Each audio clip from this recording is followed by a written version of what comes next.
Pagkakaroon pa ang gutom, ang mahalaga sa akin, mabusog muna ang ating espiritu at kaluluwa. Amen! Amen! Glory to God!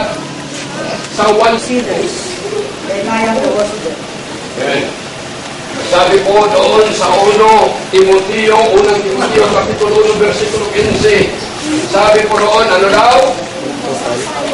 Anong sabi? Anong sabi? Anong sabi mga karugo? Nakita naman niyo sa inyong mga Biblia, 1 Timoteo 1:15. Anong sabi? Ito ang dapat paniwalaan at tanggapin ng lahat ng si Kristo ay nagpunta sa mundong ito. Ano po? Kasunod? Upang makasadas ang kasalanan at ako ang makasalanan lahat. At tingnan mo diba? Parang nakalimutan yung aral natin mga kagpuan. Glory to God. Yan po, batayan po natin. Kaya nagtutuos ng Diyos. Si Kristo ay ating Panginoon at tagapagligtas. Batayan ko yan sa 1:30. Batayan ko yan sa 1 Timoteo, kapitulo 1, versikulo 15. Kaya sumagot ko mga kapatid. Taas ng kamay ang lahat ng mga anak ng Diyos. Palagpakan po natin ang Panginoon. Yun po, ang unang aral, unang pagsako natin. Kaya kung pagka-totoong tunay mga anak ng Diyos. Pangalawa, dito ko tapusin ang ating pong pangalawang aral. Yaong paksang pagkakalimot natin. Ang unang paksa, kung paano magiging totoong anak ng Diyos. Ang pangalawa, patungkol ito sa sakripisyo. Patungkol ito sa pagsunod at sa pagkawa. At tatlong bagay nito mga kapatid, bahagi ito na sinasabi ko, tinutukoy sa umagang ito po ay nagaganap po. Nasana po na nagaganap po ito ng isang tao lamang. 2,000 taong nang nakalipas at hanggang ngayon ay buhay na buhay ang tatlong ito. Nasana ay magaya natin sa ginawa po niya. Amen! Dito sa ating samahan sa iglesia ito na ang anak ng Diyos, ano ang kailangan po natin? Ano po ang una? Dapat tayong servisyo. Amen? Dapat po tayong sumunod. Amen! At dapat tayong kumilos. Hindi dapat tayong gumawa. Amen? At pagkatapos, itulong mo ang kabutihan, ibigay mo sa kanila ang kaligtasan at pag-asa sa buhay. Naganap nga. Nangyari.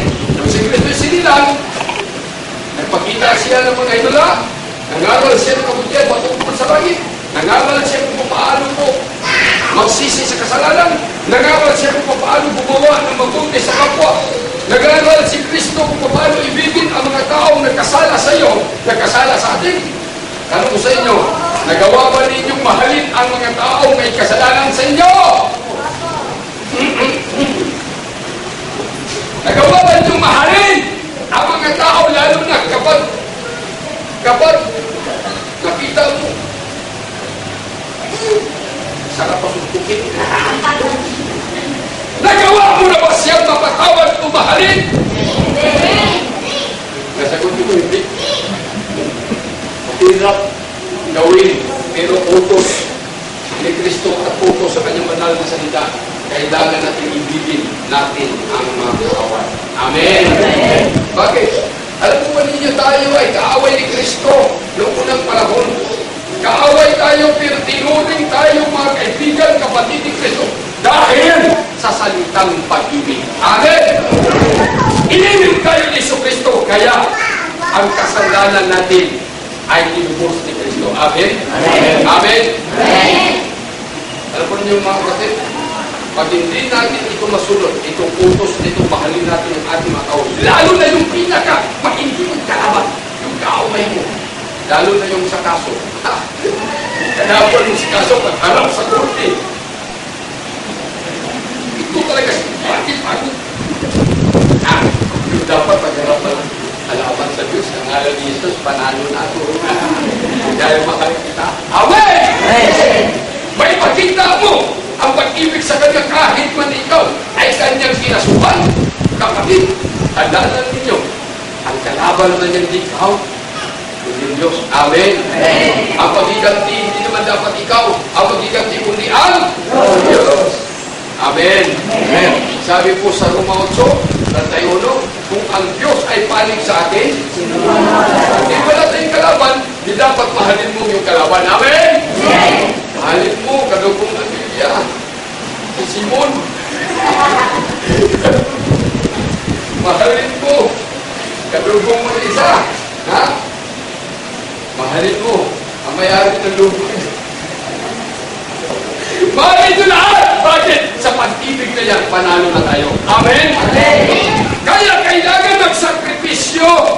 Kaya ang ginawa ni Kristo nung siya ay sumunod sa Diyos Ama, bumaba sa lupa, at pagkatapos, anong ginawa niya? Nagsakripisyo siya, mga kalulong, mga kapatid, sa pamagitan ng kanyang katawan na ipako sa cross. At sa pamagitan sa pagpako sa cross, ginawa ni Kristo ang kanyang tungkulin. Bago siya nakarating sa bundok ng Golgotha, bago siya nakarating, anong ginawa ni Kristo? Anong ginawa niya? Inasan niya ang mabigat na cross. Ulitin ko, sumunod siya sa utos ng kanyang amang nasa langit, na dito sa lupa ay magdusa siya, at pagkatapos mga katulog, nagsakripisyo siya. Wow, matindi! Inaalipusta na siya, nilagyan pa siya ng tinik dito sa ulo, siya hinampalos. Wow, grabe! Hanggang siya ay pinako. Ginawa niya pagpasan sa mabigat na cross, at hanggang sa lumabas ang dugo sa kanyang katawan. Kaya nga tayo ngayon ay nagiging katugo ni Kristo. Amen? Amen! Buksan po natin yung Hebreo. Dito ko tatapusin ang ating pag-aaral. Sa aklat ng Hebreo, paikli na lamang, mga 5 minuto. Hebreo Kapitulo 9, tingnan po natin. Ang sabi po sa Hebreo 9, versikulo 11 hanggang 15, at tatalon tayo sa versikulo sa talatang 22. Sige po. Unang nakakita, palibasa. 11, talatang 11, Kapitulo 9, sa aklat ng Hebreo. Yung malakas ang Moses. Diba? Sino? O, di, ganun din mas. Sige po. Kasi nakakaunti.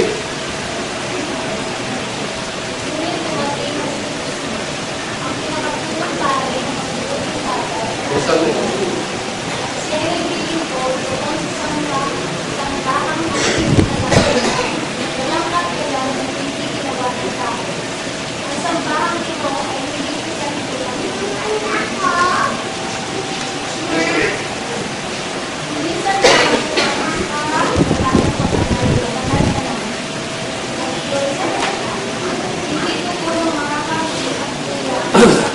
Yes, tuloy. Ang sarili niyang dugo. Tuloy. Ano pa? Hanggang 15.